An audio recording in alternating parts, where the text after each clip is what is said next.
हम सभी की लाइफ में एक ऐसा पर्सन ज़रूर होता है जिसे हर बात के बीच में टांग अड़ानी होती है।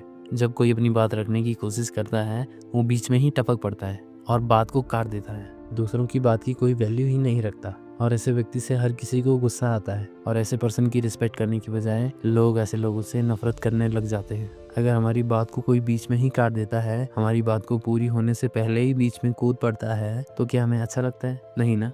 उस समय हमें बहुत गुस्सा आता है। और सेम यही चीज़ अगर किसी दूसरे पर्सन के साथ हम करते हैं तो उस पर्सन को भी कैसा महसूस होता होगा। उसे भी तो परेशानी होती होगी ना, उसे भी तो अच्छा नहीं लगता हो। तो फिर वो क्यों हमारी रिस्पेक्ट करेगा? उल्टा रिस्पेक्ट करने की बजाय वो हमसे नफरत करने लग जाएगा। सामने वाले पर्सन की बात को काट कर हम क्या साबित करना चाहते हैं? क्या हम ये साबित करना चाहते हैं कि हम उससे बेहतर हैं या उसको हम नीचा दिखाना चाहते हैं? ये करके भले ही हम कुछ देर के लिए दूसरों की नज़रों में कितनी ही कूल खुद को दिखा दे, कितना ही हम खुद को स्मार्ट दिखा दे, बट उस पर्सन के लिए हम हमेशा के लिए अपनी रिस्पेक्ट उसकी नज़रों में गिरा देते हैं। जिसकी बात को हम बीच में ही काट देते हैं या जिसकी बात के लिए हम बीच में डिस्टर्बेंस पैदा कर रहे होते हैं और हम हमेशा के लिए उससे दुश्मनी मोल ले लेते हैं। सामने वाला पर्सन अगर हमसे कुछ शेयर करना चाह रहा है, उसका मन अगर चाह रहा है कि वो हमसे अपनी बात को शेयर करे और वहीं दूसरी ओर हम उसकी बात में कोई इंटरेस्ट ही नहीं दिखा रहे हैं, कोई पर्सन हमारे साथ अपना ओपिनियन शेयर करना चाहता है और हम उसकी बात को सुन ही नहीं रहे हैं, तो उस पर्सन को कैसा महसूस होता होगा? उसने कुछ उम्मीद लगाकर हमसे अपने मन की बात शेयर करने का डिसीजन बनाया होगा और उसकी बात को इग्नोर करके हम उस पर्सन की सेल्फ स्टीम को ठेस पहुंचाते हैं और साथ ही उसकी इंसल्ट भी कर रहे होते हैं। हर किसी इंसान की अपनी सेल्फ रिस्पेक्ट होती है जिसे वो कभी भी गंवाना नहीं चाहता, और अगर हम दूसरे का सम्मान नहीं कर सकते तो हमें दूसरों से ये उम्मीद भी नहीं रखनी चाहिए कि कोई हमारा भी सम्मान करेगा। अगर कोई पर्सन कुछ कहना चाहता है, अपने विचार शेयर करना चाह रहा है, तो हमें उसको इंटरप्ट करने की बजाय उस पर्सन की टॉपिक पर बात करनी चाहिए और उसकी बात को और एक्सपेंड करना चाहिए, ताकि हम उस पर्सन की बात को काटेंगे भी नहीं और ना ही हम उस पर्सन की सेल्फ स्टीम को हर्ट करेंगे। वही हमें उस इंसान से कुछ न्यू लर्निंग्स मिल सकती है, उसकी विचारों पर बात करके हमें नई कुछ सीख मिल सकती है। और इस प्रकार का बिहेवियर रखकर हम उस पर्सन की रिस्पेक्ट भी कर रहे हैं, साथ ही उसकी नज़रों में हमारे लिए कहीं ना कहीं रिस्पेक्ट जागेगी और वो पर्सन भी हमें रिस्पेक्टफुल नज़रों से देखने लगेगा। और इस प्रकार का यदि हमारा बिहेवियर रहता है तो यकीन मानो हमें सीखने के लिए इतनी सारी चीज़ें मिलती हैं जो हमें कोई किताब और कोई टीचर भी नहीं सिखा सकता। और इस तरह से हम पब्लिक स्पीकिंग की एक न्यू स्किल्स अपने भीतर बिल्ड कर सकते हैं और लोगों के दिलों में भी हम अपनी जगह बना लेते हैं। लोगों के बीच हमारी एक पॉजिटिव पर्सनैलिटी उभर कर सामने आती है। वहीं लोग हमारे साथ अपनी बात शेयर करने में हेजिटेट नहीं करते और ऐसे लोगों की लोग हेल्प भी करते हैं और उनसे हेल्प लेने में लोग हिचकिचाते भी नहीं हैं। अपनी प्रॉब्लम को खुले मन से शेयर करने लग जाते हैं। लोगों की नज़रों में अगर हम रिस्पेक्ट बिल्ड करना चाहते हैं तो उसके लिए हमारा बिहेवियर हेल्पिंग नेचर का होना बहुत ज़रूरी है। और लोगों की मदद करना कोई गलत बात नहीं है। कभी कभी लोग हेल्प करने से बहुत हिचकिचा जाते हैं, लेकिन ऐसा बिल्कुल भी नहीं होना चाहिए।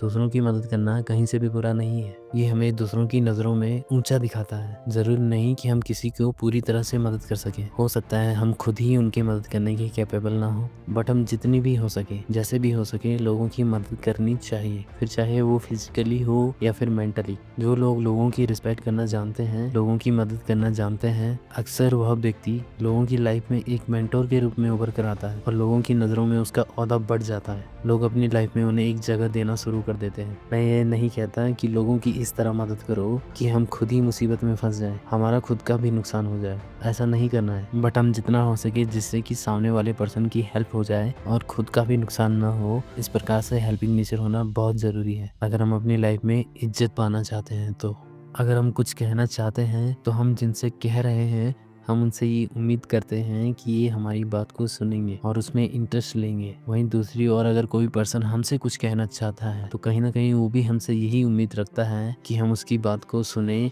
और उसके बात में इंटरेस्ट दिखाएं, जिससे उसे हर्ट नहीं होगा। इसीलिए हमें यह करना चाहिए और उसकी बात को ध्यान से सुनना चाहिए और उसकी बातों में इंटरेस्ट दिखाना चाहिए और उस पर्सन को ये एहसास करवाना चाहिए कि हमारे लिए उस व्यक्ति की बातों की वैल्यू है और वो पर्सन भी हमारे लिए मायने रखता है। उस पर्सन को हमारा बिहेवियर का एक अनुमान तो हो जाता है और वह हमारे साथ कंफर्टेबल फील करने लग जाता है, बट हमें लोगों के साथ उतना ही कंफर्टेबल होना है जितना कि हम खुद भी उसके साथ कंफर्ट महसूस कर सकें। ऐसा ना हो कि लोग आपके सिर चढ़ने लग जाएं। पर्सन जब भी अपनी बात शेयर कर रहा होता है तो हमें उसे ये एहसास दिलाना होता है कि हम उसकी बातों में इंटरेस्टेड हैं, और ये दर्शाने के लिए हमें उस पर्सन से उसकी बातों से रिलेटेड क्वेश्चन पूछने होते हैं। उसकी बातों को सुनने के लिए एक्साइटमेंट शो करनी होती है, जिससे लोग अपनी बातों को बेझिझक शेयर कर सकें। हमें लोगों की बात काट कर उन पर डोमिनेंस नेचर शो नहीं करना है। ऐसा पर्सन अक्सर किसी भी व्यक्ति को नहीं पाता है, जो कि डोमिनेंस नेचर का होता है, लोगों को दबाता है, उन पर अधिकार जताने की कोशिश करता है। ऐसा करने से लोग अक्सर अपनी पर्सनैलिटी को बिगाड़ रहे होते हैं और लोगों के मन में खुद के लिए जहर पैदा कर रहे होते हैं। हमें ऐसा नहीं करना है। अक्सर डोमिनेंस पर्सनालिटी वाले लोग किसी को भी पसंद नहीं आते हैं, क्योंकि हर किसी को अपनी लाइफ अपने तरीके से जीना पसंद है। कोई नहीं चाहता कि वह किसी और की कठपुतली बनकर रह जाए। बट जो लोग हमारे अपने होते हैं, जिनका हम पर अधिकार होता है, जैसे कि फैमिली मेंबर्स, उन लोगों को हमें सम्मान करना चाहिए। अक्सर लोगों को देखा जाता है कि वो बाहर के लोगों के साथ तो बहुत अच्छा बिहेवियर रखते हैं, लेकिन अपने ही घर पर उनका स्वभाव गुस्से नेचर का होता है। छोटी छोटी बातों को लेकर गुस्सा दिखाने लग जाते हैं, चिड़चिड़े स्वभाव के होने लग जाते हैं। और जिन लोगों के माँ बाप अपने बेटी बेटियों को कुछ कहते नहीं है, उन्हें कुछ भी करने से रोकते नहीं है, अक्सर उन्हीं लोगों में कुछ लोगों की बेटी बेटियां ही उनके साथ ऐसा व्यवहार करने लग जाते हैं और अपने माँ बाप की रिस्पेक्ट तक नहीं करते। इस प्रकार के लोगों को जीने का कोई हक नहीं है। तो अगर आपके माँ बाप भी आपको इस तरह से प्यार देते हैं, आपको आपकी फ्रीडम देते हैं, तो आपको उनका आभार व्यक्त करना होता है। आपको उनके प्रति शुक्रगुजार होना चाहिए कि ईश्वर ने आपको ऐसे माता पिता के यहाँ जन्म दिया है,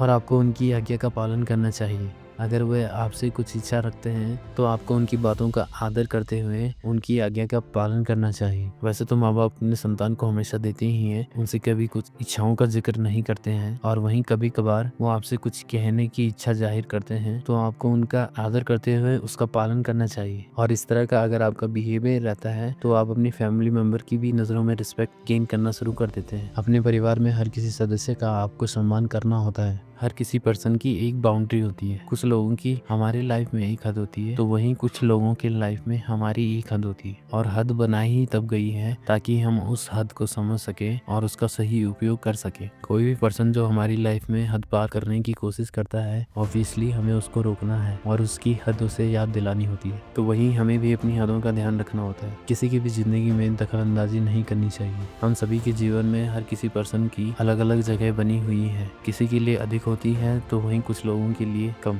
और हमें अपनी और दूसरों की बाउंड्री का भी रिस्पेक्ट करनी चाहिए। और यदि कोई व्यक्ति हम पर उम्मीद करके, कुछ बिलीव करके हमारे साथ अपना सीक्रेट शेयर करता है, तो हमें उसकी लाइफ में अपने लिए इतना भरोसा देखकर कि उस पर्सन ने हमसे क्या उम्मीद लगाकर हमसे उसकी पर्सनल बात शेयर करी, तो हमें भी उसकी बात का और उसकी प्राइवेसी को सीक्रेट रखना ही हमें उसके द्वारा लगाई गई उम्मीद पर खरे उतर सकते हैं। और अगर हम उसकी सीक्रेट्स को लोगों के साथ शेयर कर देते हैं तो उस पर्सन का हमसे भरोसा उठ जाएगा, और फिर वह कभी भी दोबारा हमसे उम्मीद लगाने की गलती नहीं करेगा, और साथ ही उसके साथ हमारा रिलेशन भी बिगड़ जाएगा। हमें दूसरों की प्राइवेसी की रिस्पेक्ट करनी चाहिए, और कभी भी ऐसे कन्वर्सेशन का पार्ट नहीं बनना चाहिए जो लोगों को बुली करते हैं या जो लोगों के लिए बुरा भला कहते हैं। और इस प्रकार की कन्वर्सेशन को चुगली करना समझा जाता है, और ऐसे लोगों को चुगलीखोर कहते हैं। इस दुनिया में ऐसा कोई व्यक्ति नहीं है जिससे कभी कोई गलती नहीं होती होगी, जो अपनी पूरी लाइफ बिना किसी मिस्टेक के जी जाता हो। यहाँ तक कि इंसान तो इंसान, भगवान से भी गलतियां हो जाती हैं। तो किसी से ये उम्मीद करना कि इस पर्सन से कोई मिस्टेक नहीं होगी, ये हमारी सबसे बड़ी गलती है। तो हर व्यक्ति जो इस दुनिया में जी रहा है गलती तो करता ही है, और गलती करके ही जीवन को बेहतर बनाया जा सकता है। तो लोगों की गलतियों पर उनका मजाक बनाना या फिर उन पर गुस्सा दिखाना कहीं से भी सही नहीं है। अगर कोई पर्सन गलती कर भी देता है तो इंसानियत का पहला धर्म यही है कि उसे माफ कर दिया जाए।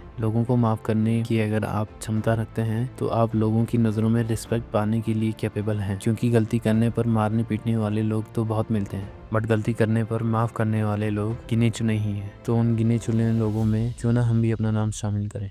तो दोस्तों, अगर आपको यह वीडियो अच्छी लगी तो इसको लाइक ज़रूर करें, और कमेंट सेक्शन में अपने ओपिनियन ज़रूर शेयर करें, और चैनल को सब्सक्राइब करना ना भूलें।